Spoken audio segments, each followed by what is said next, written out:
தம்பியோட அந்த காணொலியை பார்க்கும்போது அவருக்கு அதில் அவர் பேசுனதில் அவருக்கு இதயத்துக்குள்ள காயமோ வலியோ இல்லை, இருந்தால் அந்த மொழியில் அது வெளிப்பட்டிருக்கும். அது இல்லை. தம்பி விஜய் அந்த இடத்துக்கு பரப்புரைக்கு போனதுனால தான் இது நிகழுது. நான் போகலைன்னா அது நிகழாதுல்ல, நான் போனதுனால தான் நிகழுது. அப்போ காரணம் யார்? மற்ற இடத்துலலாம் நடக்கலை, இங்கேயே நடந்துச்சுன்னு சொல்கிறது இல்லை. அப்போ அந்த இடத்துல நடக்கணும்னு நினைக்கிறீங்களா? நீங்கள் ஏதாவது பழி வாங்கணும்னு நினச்சா நீங்கள் என்னென்னா, இது எப்படி திரைப்பட கதாநாயக வசனம் மாதிரி இருக்குது. எப்படின்னா அங்கே கதாநாயகி குடும்பத்தையெல்லாம் கட்டி வச்சுக்கிட்டு என்னை பிடிச்சி வச்சுட்டு கேட்கும்போது தொடர்தான் இருந்தால் என்னையை தொடு, அவங்களையெல்லாம் விடு அப்படின்னு வசனம் பேசுவோம்ல. அப்படின்னு பார்க்கும்போது ஹேமாலினியும் இந்த அனுராக் தாக்கூர்னு 2 பேரும் உடனடியாக வந்து கேட்டு இந்த மாதிரி பேட்டி கொடுத்துட்டு போகிறாங்க. அப்புறம் காங்கிரஸ் கட்சி அதனுடைய பொதுச் செயலாளர் வந்து பேசிட்டு போகிறாங்க. சிபிஐ விசாரணை வேணும், அது வேணும். இதே மாதிரி தானே துப்பாக்கி சூடு தூத்துக்குடியில் நடந்தது. ஏன் இந்த பாரதிய ஜனதா உண்மை கண்டறியும் குழு அனுப்பல? ஆந்திரா காட்டுக்குள்ள 20 பேரை இதே ஐயா சந்திரபாபு நாயுடு ஆட்சியில் கடந்த முறை ஆளும்போது சுட்டு கொன்னுட்டாப்ல. சொன்ன காரணம் செம்மரக்கட்டையை வெட்ட வந்தார்கள், செம்மரக்கட்டையை வெட்ட வந்தார்கள். சுட்டு மரக்கட்டையோடு கட்டையா எங்களை போட்டு கொன்னு போட்டுட்டு அன்னைக்கு வந்து எந்த மத்திய அரசு உண்மை கண்டறியும் குழு எதுக்காக சுட்டா ஏன் ஒருத்தனும் கேட்கல. செத்தவனுக்கு வாக்கியரிசி போடுறதே தான் அதுதான் தீர்வுனே. செத்து போனா 20 லட்சம் கொடுத்துருவோம், 10 லட்சம் கொடுத்துருவோம், 1.5 லட்சம் கொடுத்துருவோம், 2 லட்சம் கொடுத்துருவோம். இது காசா வாக்கியரிசி போடுவோம்ல, ஒரு 50-100 போடுவோம் அந்த இடுகாட்டில் அல்லது சுடுகாட்டில். அது மாதிரி இது வந்து ஒரு லட்சமா போட்டுறது. Festive delights. Celebrate this festive season with Adayar Anandabhavan Sweets and Snacks. ஒரு உண்மை கண்டறியும் குழுன்னு அம்மா ஜெயமாலினியும் அந்த ஹேமாலினியும் இந்த அனுராக் தாக்கூர்னு 2 பேரை அனுப்புறாங்க. உடனடியாக வந்து கேட்டு இந்த மாதிரி பேட்டி கொடுத்துட்டு போகிறாங்க. அப்புறம் காங்கிரஸ் கட்சி அதனுடைய பொதுச் செயலாளர் வந்து பேசிட்டு போகிறாங்க. சிபிஐ விசாரணை வேணும், அது வேணும். இதே மாதிரி தானே துப்பாக்கி சூடு தூத்துக்குடியில் நடந்தது. ஏன் இந்த பாரதிய ஜனதா உண்மை கண்டறியும் குழு அனுப்பல? ஏன் இந்த காங்கிரஸ்? இது உயிர், அது உயிர் இல்லையா? அது மக்களின் பிரச்சனைக்கு போராடி சத்தான், மனு கொடுக்கத்தான் வந்தான். ஸ்டெர்லைட்டு எங்களுக்கு நிலம் நஞ்சாகுது, நீர் நஞ்சாகுது, எங்கள் வாழ்வாதாரத்தை பாதிக்குதுன்னு போராடி மக்கள் போராட்டம். அவன் வெகுண்டெழுந்து தன் உயிரை காக்க, நிலத்தை காக்க, வளத்தை காக்க வந்தான். அவனை சுட்டு கொன்னது யாரு? சுட சொல்லி உத்தரவு பிறப்பிச்சது யாரு? அதையே உண்மை கண்டறியும் குழு வந்து கேட்கல. அதையே இந்த 2 கட்சிகளில் ஒருத்தர் வந்து யாரும் வந்து கேட்கல. உங்களுக்கு புரியுதுன்னு நினைக்கிறேன். அன்னைக்கு வந்து இவங்கெல்லாம் எங்கே போனாங்க? கொடநாட்டில் 5 பேர் செத்துருக்காங்க, உங்களுக்கெல்லாம் தெரியுமில்ல. கொன்னது யாரு? காரணம் என்ன? பேச்சே கிடையாது. ஆந்திரா காட்டுக்குள்ள 20 பேரை இதே ஐயா சந்திரபாபு நாயுடு ஆட்சியில் கடந்த முறை ஆளும்போது சுட்டு கொன்னுட்டாப்ல.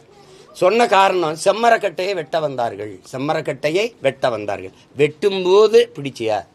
அதுக்கு சான்று இருக்கா? இல்ல. நீ என்ன பண்ண?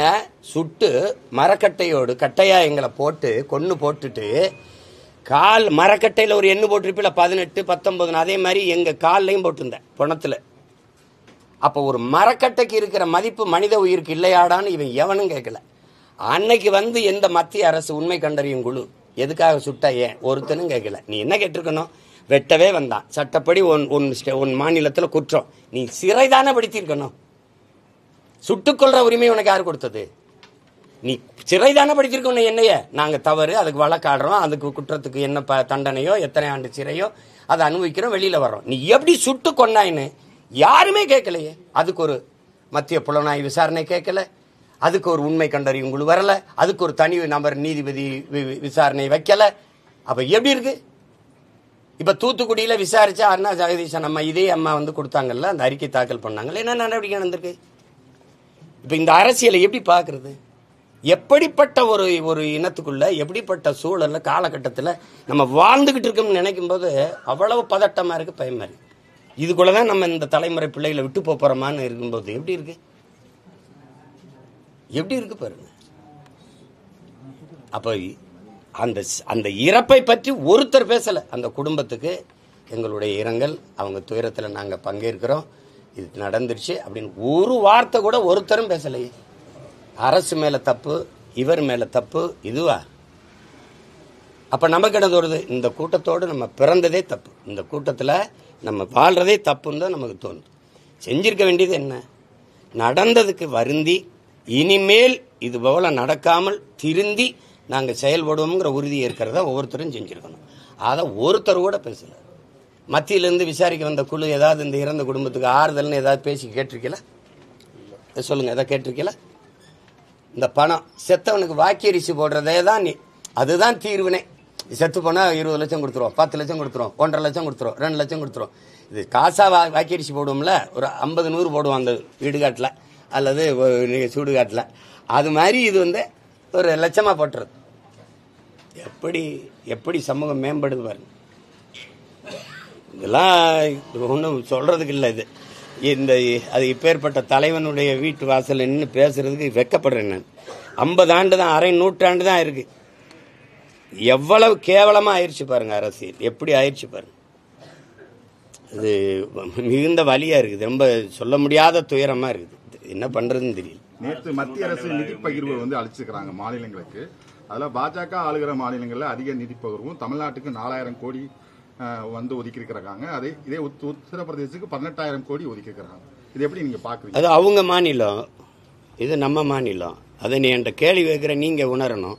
நான் அதை சொன்னா என்னை ஃபாசிஸ்டும்பீங்க, செப்பரேட்டிஸ்டும்பீங்க, என்னை இனவெறியன்பீங்க. ஆனா இந்தியாவில் பொருளாதாரத்தை நிரப்புகிற மாநிலத்தில் எனக்கு என்ன எத்தனாவது இடம்? அப்ப எனக்கு என்ன மதிப்பு இருக்கு? என் வரியை புறம் கட்டு. உத்தரப்பிரதேசத்தை விட குறையா எனக்கு 4 விழுக்காடு 5 விழுக்காடு வரி இருக்கா?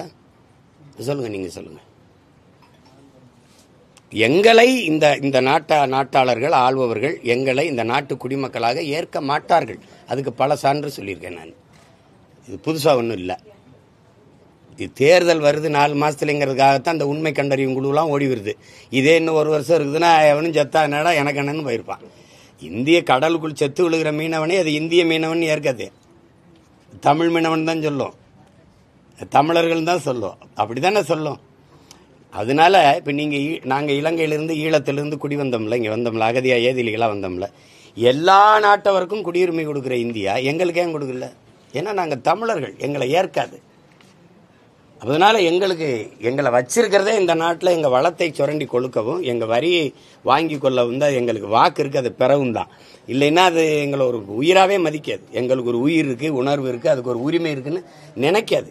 இது ஒரு நிகழ்வு தானே, ஒரு நிகழ்வு தானே, ஒருங்கிணைந்த இந்தியா தானே, ஒரே நாடு தானே. காவிரியில் எனக்கு ஏன் தண்ணி வாங்கி தர முடியல? என் மீனவன் சாவை சகித்து கொண்டு இருக்குது. அவன் ஓ நாட்டு குடிமகன் இல்லையா? குஜராத் மீனவன் ஒருவனை பாகிஸ்தான் கடற்படை கைது செஞ்சிருது. இந்திய கடற்படை விரட்டி போய் தாக்கி பிடிச்சு அவரை மீட்டு கொண்டு வருது. ஆனா எங்க மீனவர்களை, இத்தனை மீனவர்களை கைது செஞ்சு போகுது. வாரம் ஒரு செய்தி வருது, இந்த கடற்படை ராணுவம் போய் தடுத்து பிடிச்சு மீட்டு கொண்டு வந்ததுங்க செய்தியை நீங்க யாராவது படிச்சிருக்கீங்களா? ஏன்னா அவனுக்கு உயிர் இருக்குது, எங்களுக்கு உயிர் இல்லை. தமிழன் வாழ்ந்தா என்ன, செத்தா என்ன? எங்க அக்கா தங்கச்சி தாலி எடுத்தா அவனுக்கு என்ன? அதனால எங்களை ரெண்டாந்தர குடிமக்களாக தான் பார்க்குது. எங்களை இந்த நாட்டின் குடிமக்களாக பார்க்காது. அந்த நாட்டு வட இந்தியர்கள் அவர்களை பொறுத்த வரைக்கும் காங்கிரஸோ பாரதிய ஜனதாவோ, இந்தியன் என்பவன் இந்தி பேசுறவன் தான். இந்தியா என்பது இந்தி பேசுகிற மாநிலங்கள் தான். நாங்கள்லாம் சும்மா ஒரு தொங்கு சதை மாதிரி இருக்கோம். உங்களுக்கு புரியுது நினைக்கிறேன். இந்தியாவில் எந்த மாநிலத்தில் இவ்வளவு நச்சு திட்டங்கள் நிறைவேற்றப்பட்டிருக்கு? ஸ்டெர்லைட், அணு உலை, மீத்தேனி, ஈத்தேனி, நிலக்கரி, இந்த கையில் எரிவாயு, உயர் மின்னழுத்த இந்த மாதிரி நச்சு திட்டங்கள் இருக்குல்ல. இந்தியாவில் எந்த மாநிலத்தில் அருகில் இருக்க? கேரளாவில் இருக்கா? கேரளாவில் இருக்கா? கேரளாவிலிருந்து கையில் எரிவாயு பதிச்சு வரும்போது சாலையில் பதிச்சு வர, தமிழ்நாட்டிலிருந்து கர்நாடகாவுக்குள்ள கொண்டு போகும்போது சாலையில் பதிச்சுக்கிட்டு போற, ஏன் மண்ணில் மட்டும் ஏன் நஞ்ச நிலத்தை நெஞ்ச 2ஆ பிளந்த மாதிரி வயலுக்குள்ள கொண்டு வர? ஏன்னா எனக்கு கேட்க ஆள் இல்லை. எல்லா நச்சு திட்டங்களும் இங்க இருக்கு. கேரளாவில் எத்தனை அணுவில் இருக்கு? கேரளாவையும் கடற்கரை இருக்கு, அங்கேயே அந்த ஸ்டெர்லைட் நிறுவல. ஏன்னா அவனுக்கு பெத்தவன் அப்பனா இருக்கேன், தொலைச்சு போடுவேன். அணு உலையை கொண்டு போகும்போது நான் வெளிச்சத்தில் வாழ்றதை விட உயிரோட வாழ்றது முக்கியம் எடுத்துட்டு போன்ட்டான். இங்க எங்களுக்கு அப்படி பேச ஆள் இல்லை. இவர் தாவேக தலைவர் வந்து அவரோட சுய சிந்தனையோட அரசியல் நடத்தினார்னா வருங்காலத்தில் அவர் நல்ல பெரிய நிலைக்கு போவாரு. அவர் பக்கத்தில் இருக்கிறவங்களோட பேச்சை கேட்டுட்டு அவர் வந்து சில விஷயங்கள் பண்றது வந்து அது நல்லதுக்கல்ல அப்படின்னு சொல்லிட்டு திருமாவளவன் வந்து ஒரு கருத்து வச்சிருக்காரு. இந்த கருத்து எப்படி பாக்குறீங்க? அந்த கருத்துக்கே நான் வரல, அதை விட்டுருங்க. அது எனக்கு சுய சிந்தனை இருக்குதுன்னா பக்கத்தில் இருக்க ஆளு எனக்கு நீங்க சொல்லு. இப்ப எனக்கு சுய சிந்தனை தான். எனக்கு எதுக்கு ஸ்ட்ராட்டஜிஸ்ட்? ஒரு தலைவன் ஒரு படையை வழிநடத்தினால் அது படையா இருக்கும். ஒரு தலைவனே ஒரு படை வழி நடத்தினா அது படையா இருக்காது. அது புரியுதா? இந்த மாதிரி பாடை தான் வரும். விளங்குதுன்னு நினைக்கிறேன். அதனால அதை போய் பேசி பயன் இல்லை. இனிமேல் இருக்கிற தலைமுறையாவது கற்பித்து எது அரசியல், எது நாட்டுக்கு மக்களுக்கு நல்லது, எதை நோக்கி நம்ம பயணிக்கணும்னு கற்பித்து கொடுக்கணும். இவ்வளோ பேர் செத்து கிடக்கிறான். மறுபடி குஷி படம் மறு வெளியீடு வந்ததுக்கு போய் திரையரங்க வாசலில் இளம் பெண்களும் பிள்ளைகளும் போட்டு ஆட்டம் போட்டுக்கிட்டு இருக்கிறத பார்க்கும்போது மனசு இப்படி நிம்மதியாக இருக்குமா, இல்லை உறக்கம்தான் வருமா அவங்களுக்கு? எதை நோக்கிடா நம்ம சமூகம் போயிட்டுருக்கு, நாடு போயிட்டுருக்குன்னு பதட்டம் வராதா? இல்லை, அவர் நீதிமன்றத்தை அணுகிறாங்களே, அதாவது அங்கே போய் அவங்க பாதிக்கப்பட்ட மக்களை போய் சந்திக்கணும், நீதிமன்றத்தை நாடி இருக்கிறாங்களே. ஏன்னா அவங்க அனுமதி மறுக்கிறதுனால தான் நாங்கள் போய் பார்க்க முடியும்னு சொல்லி இப்போ நீதிமன்றத்தை நாடி இருக்கிறாங்க. போய் கரூரில் பாதிக்கப்பட்ட மக்களை நான் சந்திக்கணும் அப்படின்னு நீதிமன்றத்தை நாடி இருக்கிறாங்க. அது அவங்க கட்சி, அவங்க முடிவு. அது எனக்கு அதில் கருத்து இல்லை. அவங்க போய் பார்க்குறதில்ல, அதில் கருத்து இல்லை, எனக்கு இது இல்லை. அதாவது அவர் தம்பியோட அந்த காணொலியை பார்க்கும்போது அவருக்கு அதில் அவர் பேசுனதில் அவருக்கு இதயத்துக்குள்ள காயமோ வலியோ இல்லை. இருந்தால் அந்த மொழியில் அது வெளிப்பட்டுருக்கும். அது இல்லை. அதை கேட்கும்போது கஷ்டமாக இருக்குது. இப்போ நான் பேசி காட்டுறேன் பாருங்க. இந்த மாதிரி என் மீது பேரன்பு வைத்து நீண்ட காலமாக நேசித்த என் அன்பு சொந்தங்கள், நான் இந்த மாதிரி பரப்புரை பயணத்தில் வரும்போது என்னை பார்க்க வந்து நீண்ட நேரம் கால்கெடுத்து எனக்காக நின்றீங்க. உங்களுக்கு நான் என்ன நன்றி கடன் எப்படி செலுத்த போகிறேன்னு தெரியல. நம்ம எல்லாரும் சேர்ந்து ஒரு நல்ல அரசியலை உருவாக்கி நல்ல ஆட்சியை நம்ம உருவாக்குவோம். இந்த மாதிரி ஒரு கொடும் துயர நிகழ்வு நிகழ்ந்துருச்சு. பச்சிலம் குழந்தைகள் இறந்ததெல்லாம் எனக்கு மிகுந்த மன வலியை தருது. அதில் இவ்வளோ பேர் உயிரிழந்திருக்காங்க. அதுக்கு நானும் காரணமாயிட்டேன். இப்போ இந்த நிகழ்வை பொறுத்த வரைக்கும் தம்பி விஜய் அந்த இடத்துக்கு பரப்புரைக்கு போனதுனால தான் இது நிகழுது. நான் போகலைன்னா அது நிகழாதுல்ல. நான் போனதுனால தான் நிகழுது. அப்போ காரணம் யார்? மற்ற இடத்துலலாம் நடக்கலை, இங்கே ஏன் நடந்துச்சுன்னு சொல்கிறது இல்லை. அப்போ அந்த இடத்துல நடக்கணும்னு நினைக்கிறீங்களா? அந்த இடத்துல ஏன் நடக்கலைன்னு நினைக்கிறீங்களா? இங்கேருந்து பறந்து போகிற அந்த வெளிநாட்டுக்கு போகிற அந்த குஜராத்லேருந்து பறந்து போகிற விமானம் மட்டும் ஏன் வெடிச்சதுன்னு கேட்பீங்களா? சொல்லுங்கள், அப்படி கேட்பீங்களா? எல்லாரும் போகிற பேருந்து விபத்துக்குள்ளால இந்த பேருந்து மட்டும் என் விபத்துக்குள்ளாச்சுன்னு கேட்பீங்களா? அப்படி கேட்குறதே தப்பு. ஆள் புகுந்தாங்க, கத்தியால் குத்துனாங்கன்னா மருத்துவமனையில் போய் பார்த்தேன். ஒருத்தர் கூட கத்தியால் கீறின காயத்தில் வந்து படுத்திருக்கலையே. காலில் கையில் காயம், கழுத்தில் காயம், எல்லாம் மிதிச்சது. அவங்களே சொல்கிறாங்க, மயங்கிட்டோம், கீழே விழுந்தோன்னா மிதிச்சிட்டாங்க. சில பேர் நாங்கள் போகிறோன்னா இல்லை தலைவர் வந்துடுவார், நில்லுங்கன்னு எங்களை நிறுத்திட்டாங்க. அதில் நெரிசலில் சிக்கிட்டோம், மயக்கம் வந்துடுச்சு, இதான் சொல்கிறாங்க. ஏன்னா காலையிலேருந்து சாப்பிடல, நீர் அருந்தலை. தம்பிக்கிட்டே கேட்குறாரு, தண்ணியை தூக்கி போடுங்க அப்படின்னு. ஒருத்தர் தேவைக்கு போடுறாரு. அப்போ சுற்றி இருக்க எல்லாருக்கும் தாகம் தானே. பேசும்போது அந்த வலியை அவர் கடத்தியிருக்கணும், ரொம்ப உருக்கமாக கடத்தியிருக்கணும். அது செய்யலை. இப்போ நம்ம பேசுகிறோம், மாண்புமிகு தமிழக முதல்வர் அவர்களுக்கு சட்டப்படி நீங்கள் நடவடிக்கை எடுக்கணும்னு இருந்தால் என் மேலே எடுங்க. என்னை நம்பி வந்தவர்களை, என் உடன் இருக்கிறவர்களை நீங்கள் கைது செய்ய வேண்டாம், அவர்கள் மேலே நடவடிக்கை எடுக்கலாம். இதுக்கு நான் தான் பொறுப்பு, என் மேலே நடவடிக்கை எடுங்க. இப்படி தான் பேசியிருக்கணும். நீங்கள் ஏதாவது பழி வாங்கணும்னு நினச்சா நீங்கள் என்னென்னா, இது எப்படி திரைப்பட கதாநாயக வசனம் மாதிரி இருக்குது. இப்படின்னா அங்கே கதாநாயகி குடும்பத்தையெல்லாம் கட்டி வச்சுக்கிட்டு என்னை பிடிச்சி வச்சுட்டு கேட்கும்போது தொடர்தான் இருந்தால் என்னையை தொடு, அவங்களையெல்லாம் விடு அப்படின்னு வசனம் பேசுவோம்ல. அப்படி இருக்கு பார்க்கும்போது. அது நல்ல அணுகுமுறை இல்லை. கேட்கும்போது அது எப்படி வரும்? அந்த சிஎம் சார் அப்படிங்கிறத அது சின்ன பிள்ளை விளையாட்டுக்கு கூப்பிட்ற மாதிரி இருக்குது. ஒரு அந்த அவர் மேலே நம்ம உங்களுக்கு மதிப்பு இல்லாமல் போட்டோம். ஆனால் உட்கார்ந்து இருக்கிற அந்த நாற்காலி இந்த நிலத்தில் பெரும்பெரும் தலைவன் உட்கார்ந்தது. ஓமந்தூர் ராமசாமி ரெட்டியார் தாத்தன், குமாரசாமி ராஜா, மூதறிஞர் ராஜாஜி, பெருந்தலைவன் காமராஜ், பேரறிஞர் அண்ணா போன்ற பெருந்தலைவர்கள் இருந்த ஒரு இடம் அது. அதில் அது பார்த்து பேசணும். சிஎம் சார் அப்படிலாம் பேசக்கூடாது. அது தன்மையான பதிவாக இல்லை. அது பார்க்கும்போது அந்த இறப்பை விட வலியாக இருக்குது நமக்கு. அதுக்கு பின்னாடி நடக்கிற நிகழ்வுகள் இருக்குல்ல, அதை விட வேதனையை தருது. அதுதான் சங்கடங்களாக இருக்குது. ரொம்ப இதை எப்படி கொண்டுகிட்டு போகிறது இந்த சமூகத்துக்கு? இதுக்கு முன்னாடி எத்தனையோ நடிகர்கள் வந்திருக்காங்க. ஐயா விஜயகாந்த் தொடங்கியிருக்கிறாரு, அண்ணன் சரத்குமார் தொடங்கியிருக்காங்க, அண்ணன் கார்த்திக் அவர்கள், இப்போ அண்ணன் கமலஹாசன், இவங்கெல்லாம். ஆனால் இப்படி இல்லை. இப்படி இவ்வளோ காலம் இவ்வளோ நேரம் காத்திருந்து இப்படி இருந்தாங்க, பசிப்பட்டினியாக இருந்தாங்க, மயங்கி, இந்த மாதிரி நிகழ்வுகள் தொடரலை. அதனால் இனி வரும் காலங்களில் இந்த முறையை மாற்றணும். இந்த தெருவாக போய் கேட்குறது, ஊராக போய் கூட்டம் போடுறது, எல்லா நாடுகளையும் பார்க்குறீங்க நீங்கள். வளர்ந்து விட்ட நாடுகள், வளர்ந்து கொண்டிருக்க நாடுகள், ஆப்பிரிக்க நாடுகள், இல்லை அமெரிக்கா, ஆஸ்திரேலியா, ஐரோப்பிய நாடுகள் எல்லாம் யாராவது இப்படி போடுறாங்களா கூட்டம்னு பாருங்க. ஒரு இடத்த கொடுப்பாங்க, அந்த உட்காந்து இவர் இப்போ அமெரிக்கானா பைடன் பேசுவார், ட்ரம்ப் பேசுவார், ஹிலாரி கிளின்டன் பேசுவாங்க, ட்ரம்ப் பேசுவாங்க, அப்படிதான் பேசுவார்.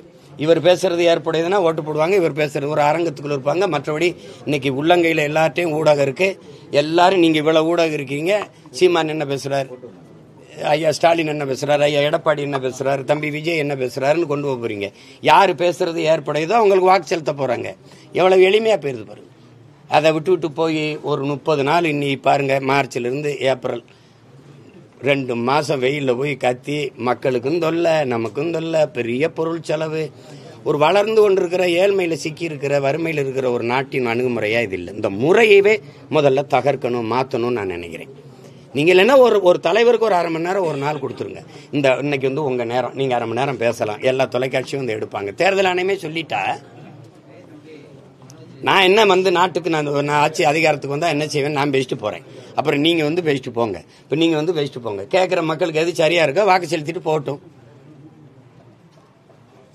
இந்த மாதிரி சிக்கல்கள் வராதில்ல. அந்த இடத்துல கூடுற மக்கள் இல்லை. எத்தனை பேருக்கு அங்க சுத்தி வாழ்றவங்களுக்கு போக்குவரத்து நெரிசல், எவ்வளவு பேருக்கு அந்த அக்கம் பக்கத்தில் குடியிருக்கிற வீட்டுக்காரங்களுக்கு எவ்வளவு நெரிசல், எவ்வளவு இடையூறு, அதெல்லாம் பார்க்கணும். இனி வரும் காலங்களில் பார்க்கணும்.